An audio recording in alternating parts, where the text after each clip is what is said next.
I could do it if nobody was in the room. If I'm looking right at you, I don't like doing it. Just be like, what's up, guys? Yeah, you gotta do that. Welcome back to another fantastic episode of On a Tuesday. We got our boy Mango, me, J-Bone. Yeah, so you gotta Some open people it sometime. behind the fucking cameras, a.k.a. Vincent back there. I love you, man.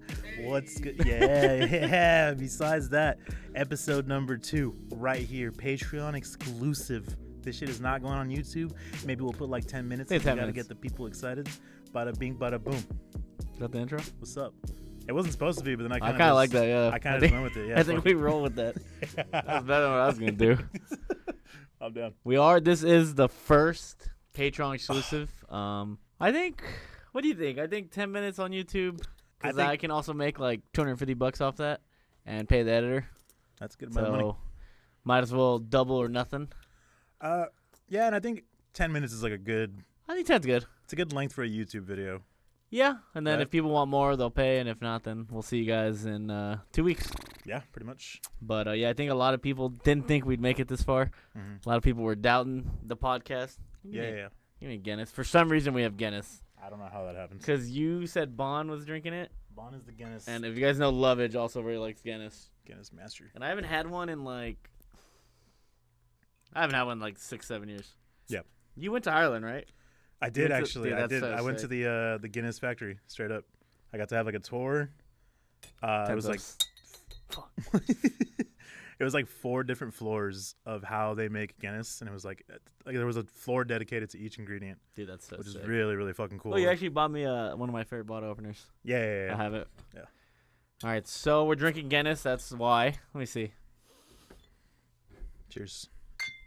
Guinness and Miller Lite. We got to be the only people in existence to have Guinness and Miller Lite. We are slightly moronic, but that's why you guys like us. Oh, that's not bad. That's a lot better than I remember, actually. Yeah, well, we got the bottle too, so it's Pretty not smooth. nitro. Oh, is that why? Mm-hmm. 5 point. Okay. All right. So, first things first. Big House was last weekend. Big House was last weekend.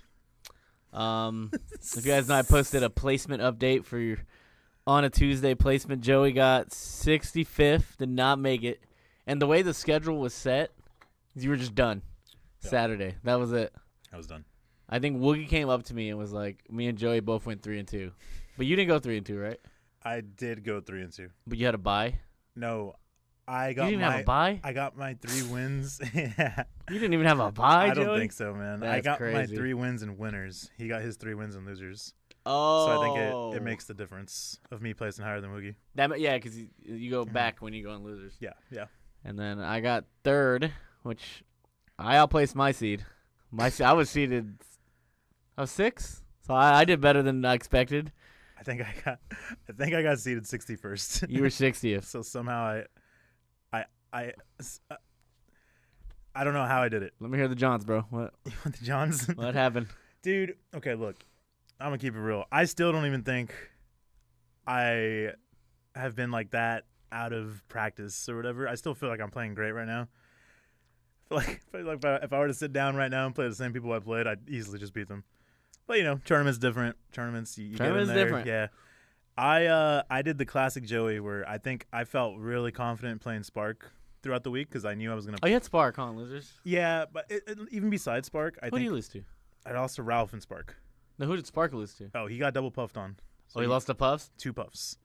But point being, I knew that I had a chance at playing J-Mook in winners, so I played against Spark all week to practice the Sheik matchup. That's what you did when you had to play AMSA? Yes. And you didn't make it to And I AMSA? didn't make it You did the AMSA. I did exact it same again. thing. Yeah. And I'm not going to lie. I know Spark's been kind of killing it recently. He's been doing pretty well. So in my head, when I was fucking Spark up some of those days, I was like, You damn, feeling good about yourself? I'm kind of fucking nice. Uh-huh. And I went into Big House just thinking, I'm so fucking good, dude. I have a serious chance of beating J-Mook. And I had to play Ralph, and I don't know. I think I was just so overconfident. Yeah, I was overconfident, kind of cocky, and I didn't mean to be, but dude, I was fucking that kid up. And then it was just like, it felt so fucking easy that I just started running at him. Yeah. And you can't do that. That just That's does the not mango. a thing. Yeah. So I got overconfident, and once I got overconfident, I started getting cheap killed a bunch. And once I started getting cheap killed, I kind of panicked, and that's just all me. That'll happen. Oh, yeah. So Then I was just furious. it's funny you say that because I went into your stream 2 days. I think it was Friday, and I open it up, and the first thing you say is like, I think I could be, any top 20 player, maybe even top 10 on a good day. And I think you might be the most delusional competitor of all time. But I think confident. I think in order to be a competitor, I do think you need to tell yourself shit like that. It's just funny to go not making top 64 to really believing you were going to beat J-Mook. I still do. And then losing to Spark is just I still think such a Joey roller coaster. I still think I can. I swear. On a good day, we were saying, though, how this year you might not get top rank 100. There's a good chance. What's your best win, Reeve? It's like Reeve or CPU0. I've only gone to like 4 tournaments this year. Then every event, you did the opposite of Plup. Yeah. Plup got like first or second. I'm fucking the Uno reverse card version of Plup right now. Yeah. Straight up. We went to Genesis where we had that dumbass, whatever that was, me and you and Gio just kind of didn't care, and we were all like boycotting our hotel room getting drunk. Mm-hmm. I got rocked there, and then I went to Tipped Off where I got wasted. Shout outs to the Tipped Off TOs. That was a fun tournament. Yeah, they hooked it up with Terrapin IPA fresh. I was so happy. How much Applebee's did you eat? Dude. Because I wasn't rooming with you. That was the first time I didn't room with you in like a year. Yeah. And you were like hard carrying me on the Mango Friend sponsorship. Uh-huh. And so I would just go all day without eating. And then Applebee's was in the parking lot of my hotel. And they had happy hour. It was like half off appetizers. And you roomed with Kalindi, right? Yeah, and it was like $2 beers. So every night I would just not eat all day, drink all day at the venue. And then I'd be drunk, go into Applebee's, get more beers, and just order like 35 boneless wings. It was fucked up. I remember when I came the one night and I saw your bill. It's just boneless wings beer. Beer. Wait, didn't you throw up from too much Applebee's? I did, yeah. And you didn't want to throw up in front of Kalindi, right? I didn't want Kalindi to see me like that, so I went to the hotel bar, the hotel lobby bar, bathroom, or whatever. I had to let one rip. So, and then you went to Mexico. Doesn't really count. And then Mexico. Oh, I guess I beat Johnny. I beat Johnny in Mexico. Oh, Johnny is your best win. Okay. That is my best win by far. Okay. And that was right after I got ranked really low. Or not on the summer rankings. You weren't even top 50, right? No, yeah. So right after that, I beat Johnny. So that's gonna be big for me. I don't think you're gonna be top 100. I think I'm pulling out like 67. You might have the biggest drop in history. In Melee history. But see, the best part about this is it's all part of the plan. Because next year when I try my ass off, how tight is it gonna be to be not ranked top 100, then go to like 35? That's gonna be hard. You might have the redemption arc of a lifetime. I feel like what you were saying, we both did the same thing this year. Yeah. We just ate a bunch of hot wings and drank a lot of beer. Yeah. But I could somehow still get top 3. Yeah. And you're fighting for your life. We basically had the same year in terms of motivation and like practice. Mm-hmm. It's just that you on like half gas is still literally just top 10 in the world easy. I'd say top 5. Not how you do it. No. It's funny because everyone's like, well, I got carried by having all Fox brackets this year. First of all, there's just a lot of Fox players. Yeah, it's the most popular Fox has been like ever. And second of all, you give like Amsa an all Fox bracket or like H-Box. If you give it even to Cody loses to like Leffen and Moki. Yeah. The only 2 people I think can confidently get all Fox brackets is like me and Zane. Yeah. Everybody else, it's like they might struggle. It's funny that people are like saying I get carried by having the hardest character in the game. You know, the funny thing too about that is Zane doesn't even get all Fox brackets either.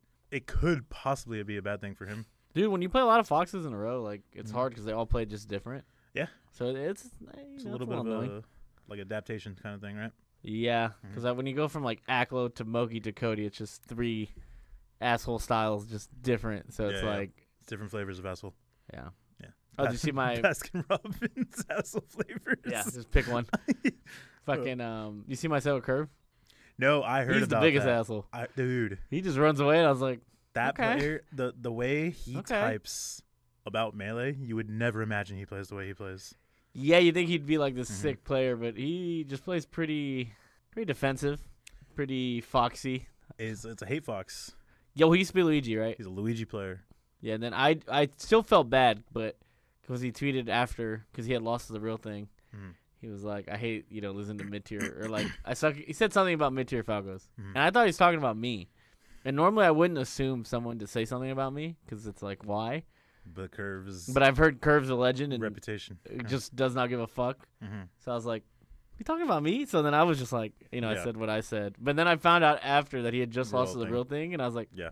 So I did apologize, but now I think about it, he might have just been talking about me too. You just never know, dude. I didn't know. And then he posted a heart, and I was like, I have no read on this guy. This guy's fucking. Hard. It's funny, because I've had small interactions with him, and he's usually pretty cool to me in person. I think even now he'd still be cool to me in person. But there was a period where we played like 4 sets in a row, like 4 weeks in a row. And it's never like, it never feels like real beef, but I think it kind of just feels like it when you play someone at the same time every week. Competition. It becomes competition beef. It's beef, yeah. It's going to happen. And one time I beat him, and we were in the car ride home, and Koopa was in the back seat or something. And Koopa was like, dang. Pretty sure Curb's talking about you, bro. I was like, what? And he like tweeted out something along the lines of, one day I'm going to stop losing to gimmick-ass players. And I was just like, me? So he called you gimmicky, and he called me mid-tier. I was like, how the yeah, dude. How am I gimmicky? Someone tells me he's not watching the podcast. I don't even CC. Someone tells me he's not a fan of On a Tuesday. Yeah, and even if he is, he can tell me if why he thinks I'm a gimmick, or we would love to know. Or if he was talking to someone else, I'm sure.